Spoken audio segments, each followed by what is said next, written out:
तुम्हाला माहिती आहे का की आपण अत्यंत श्रद्धेने आणि भक्तिभावाने महादेवाची पूजा करतो, पण नकळत आपल्या हातून अशा काही गंभीर चुका होतात ज्यांचा उल्लेख शिवपुराणात वर्ज्य म्हणून केला आहे? भगवान शिव हे अत्यंत भोळे आहेत. त्यांना भोलेनाथ म्हटले जाते. ते केवळ एका बेलाच्या पानाने आणि पाण्याच्या अभिषेकानेही प्रसन्न होतात. पण हेही तितकेच खरे आहे की भगवान शिव हे विनाशाचे आणि प्रलयाचेही देवता आहेत. ते एकटे असे देव आहेत जे वैरागी आहेत. त्यांच्या पूजेत जर शास्त्रांच्या विरुद्ध काही कृती घडली तर पूजेचे पुण्य मिळण्याऐवजी आपल्याला अनेक संकटांचा, आर्थिक नुकसानीचा आणि मानसिक त्रासाचा सामना करावा लागू शकतो. अनेकदा आपण मंदिरात जातो, इतरांना जे करताना बघतो तेच आपणही करू लागतो. पण धर्मशास्त्रात प्रत्येक गोष्टीमागे एक कारण आणि एक कथा दडलेली आहे. आज आपण शिवपुराण आणि लिंगपुराणात सांगितलेल्या अशा 5 भयंकर आणि मोठ्या चुकांबद्दल अत्यंत सविस्तर जाणून घेणार आहोत, ज्या महादेवाची पूजा करताना आपण नकळत करतो.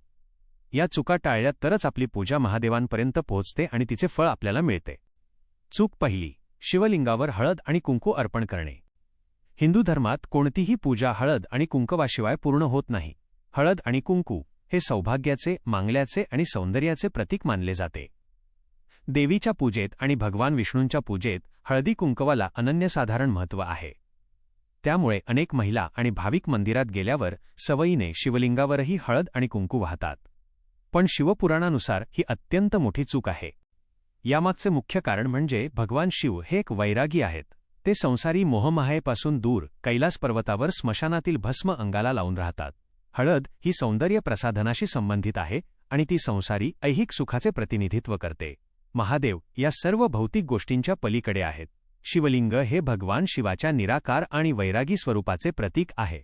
त्यामुळे शिवलिंगावर हळद किंवा कुंकू अर्पण करणे हे शिवाच्या वैरागी स्वरूपाच्या विरुद्ध मानले जाते. तसेच कुंकू किंवा शेंदूर हे सुवासिनी स्त्रिया आपल्या पतीच्या दीर्घायुष्यासाठी लावतात. भगवान शिव हे स्वतः काळ आहेत, महाकाल आहेत. त्यांच्यावर कुंकू वाहणे म्हणजे निसर्गाच्या नियमांच्या विरुद्ध जाण्यासारखे आहे. जर तुम्हाला शिवलिंगाला काही लावायचेच असेल तर तुम्ही चंदनाचा लेप लावू शकता किंवा भस्म राख अर्पण करू शकता. चंदन हे अत्यंत शीतळ असते आणि शिवलिंगामधून बाहेर पडणाऱ्या प्रचंड ऊर्जेला शांत ठेवण्याचे काम चंदन करते. भस्म हे शिवाचे सर्वात प्रिय आभूषण आहे, कारण ते दर्शवते की या सृष्टीतील प्रत्येक गोष्ट शेवटी राखेतच विलीन होणार आहे. लक्षात ठेवा, माता पार्वतीच्या मूर्तीला तुम्ही नक्कीच हळद कुंकू लावू शकता, पण शिवलिंगावर चुकूनही हळद किंवा कुंकू वाहू नका. चूक दुसरी, पूजेत शंखाचा वापर करणे किंवा शंखाने जलाभिषेक करणे. अनेक घरांमध्ये आणि मंदिरांमध्ये भगवान विष्णू आणि श्रीकृष्णाला शंखाने अंघोळ घातली जाते. शंखाचा नाद हा अत्यंत पवित्र आणि सकारात्मक ऊर्जा देणारा मानला जातो. पण महादेवाच्या पूजेत शंख वाजवणे किंवा शंखातून शिवलिंगावर जल अर्पण करणे पूर्णपणे निषिद्ध आहे. यामागे शिवपुराणात एक अत्यंत रंजक आणि गूढ कथा सांगितली आहे.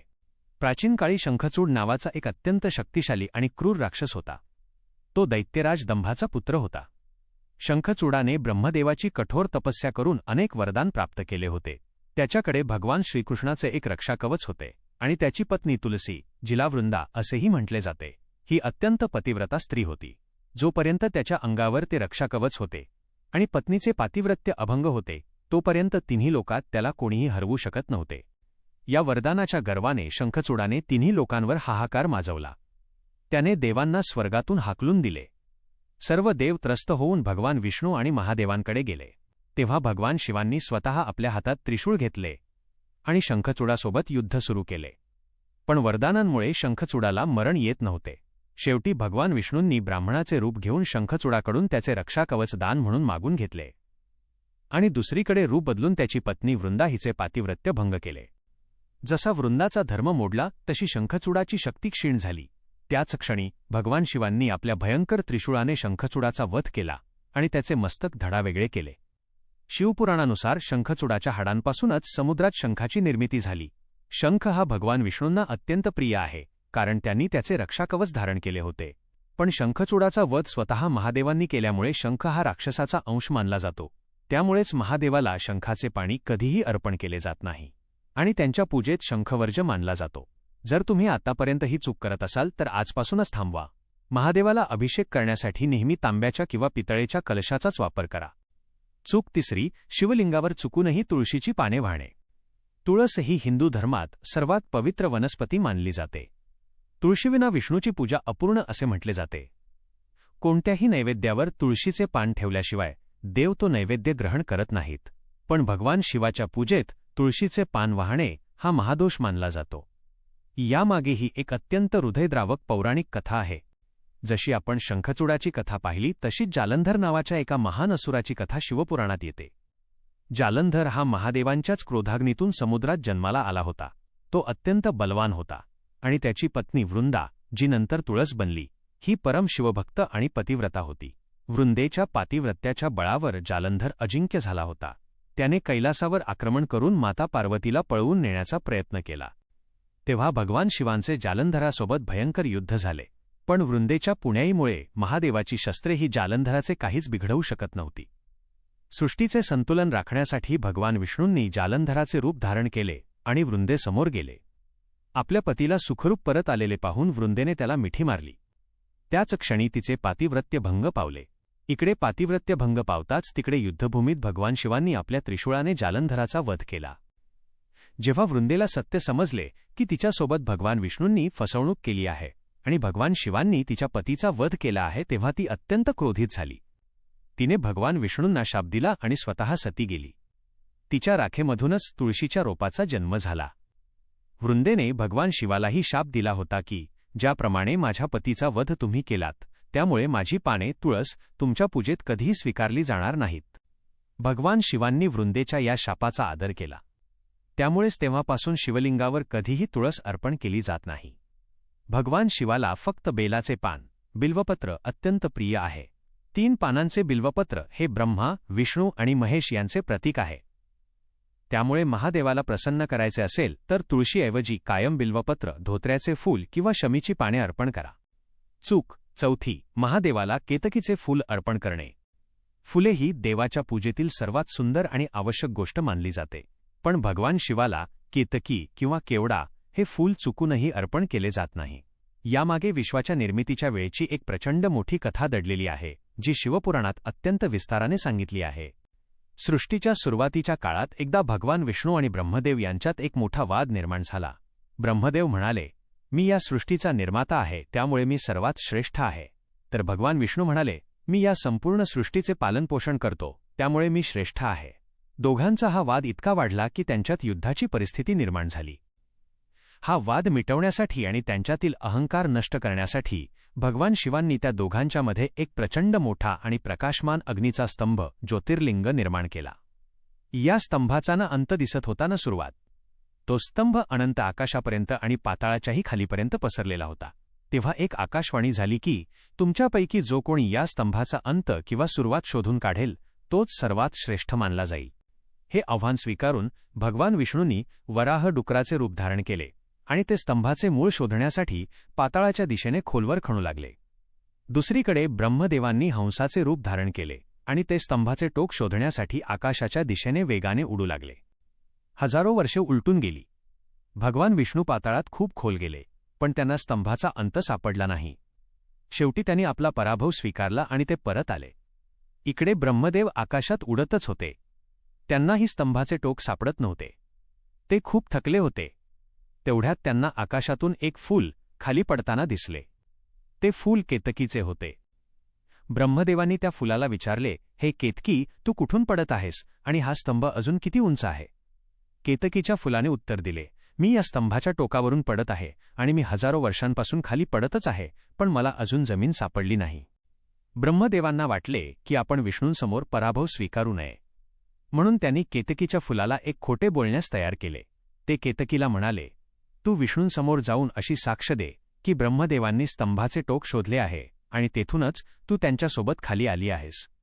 केतकीचे फूल या खोट्या साक्षीसाठी तयार झाले. जेव्हा दोघेही विष्णूंसमोर आले तेव्हा ब्रह्मदेवांनी आपण टोक शोधल्याचा खोटा दावा केला आणि केतकीच्या फुलानेही होकारार्थी मान हलवून खोटी साक्ष दिली. त्याच क्षणी त्या अग्नीच्या स्तंभातून भगवान शिव अत्यंत क्रोधित अवस्थेत प्रगट झाले. शिवाच्या क्रोधाने तिन्ही लोक थरथर कापू लागले. महादेवाला खोटे बोललेले अजिबात चालत नाही. त्यांनी आपल्या त्रिशूळाने ब्रह्मदेवाचे 5वे मस्तक, ज्यातून त्यांनी खोटे बोलले होते, ते उडवून दिले. त्यानंतर महादेवाने आपली दृष्टी केतकीच्या फुलाकडे वळवली आणि त्याला शाप दिला की, हे केतकी, तू सत्याची बाजू न घेता असत्याची साथ दिलीस आणि खोटे बोललीस. आजपासून तू कितीही सुगंधित असलीस तरी माझ्या पूजेत तुला कधीही स्थान मिळणार नाही.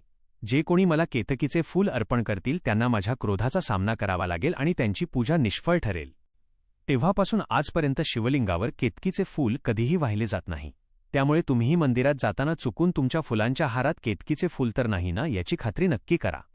चूक 5वी आणि सर्वात गंभीर, शिवलिंगाची पूर्ण प्रदक्षिणा करणे. ही अशी चूक आहे जी 90% लोक मंदिरात गेल्यावर अज्ञानामुळे करतात. कोणत्याही देवळात गेल्यावर आपण मूर्तीभोवती गोल फिरून प्रदक्षिणा करतो. प्रदक्षिणा केल्याशिवाय दर्शन पूर्ण होत नाही असा आपला समज असतो. पण महादेवाच्या बाबतीत नियम पूर्णपणे वेगळा आहे. शिवपुराणानुसार शिवलिंगाची कधीही पूर्ण प्रदक्षिणा करू नये. शिवलिंगाची नेहमी अर्धप्रदक्षिणा, अर्धीच प्रदक्षिणा केली जाते. हे समजून घेण्यासाठी तुम्हाला शिवलिंगाची रचना समजून घ्यावी लागेल. शिवलिंगाचे 2 मुख्य भाग असतात. वजावरचा गोलाकार भाग म्हणजे लिंग, जे शिवाचे प्रतीक आहे, आणि खालचा भाग ज्यावर ते लिंग ठेवलेले असते त्याला जलहरी किंवा सोमसूत्र म्हणतात, जे माता पार्वतीचे किंवा शक्तीचे प्रतीक आहे. ज्या भागातून आपण शिवलिंगावर वाहिलेले पाणी किंवा दूध बाहेर वाहून जाते त्या मार्गाला सोमसूत्र म्हटले जाते. शिवलिंग हे केवळ दगडाची मूर्ती नसते, ते प्रचंड कॉस्मिक ऊर्जेचे, कॉस्मिक एनर्जी केंद्र असते. जेव्हा आपण शिवलिंगावर जलाभिषेक करतो तेव्हा पाणी त्या ऊर्जेला शांत करण्याचे काम करते. ते पाणी जेव्हा शिवलिंगावरून स्पर्श करून जलहरीतून बाहेर पडते तेव्हा त्या पाण्यामध्ये अत्यंत शक्तिशाली आणि प्रखर शिवतत्व सामावलेले असते. हे पाणी म्हणजे केवळ साधे पाणी नसते, तर ती साक्षात भगवान शिवाची ऊर्जा असते, जिला शिवशक्तीचा प्रवाह मानले जाते. शास्त्रानुसार या सोमसूत्राला, पाण्याच्या प्रवाहाला कधीही ओलांडू नये. जर एखादा व्यक्ती पूर्ण प्रदक्षिणा करताना तो पाण्याचा मार्ग ओलांडून पुढे गेला तर त्याच्या शरीराच्या ऊर्जेवर आणि चक्रांवर अत्यंत घातक परिणाम होतो. त्या शक्तिशाली ऊर्जेमुळे माणसाच्या आयुष्यात शारीरिक आजार, मानसिक ताण आणि आर्थिक संकटे येऊ शकतात. सोमसूत्र ओलांडणे हे महापाप मानले जाते.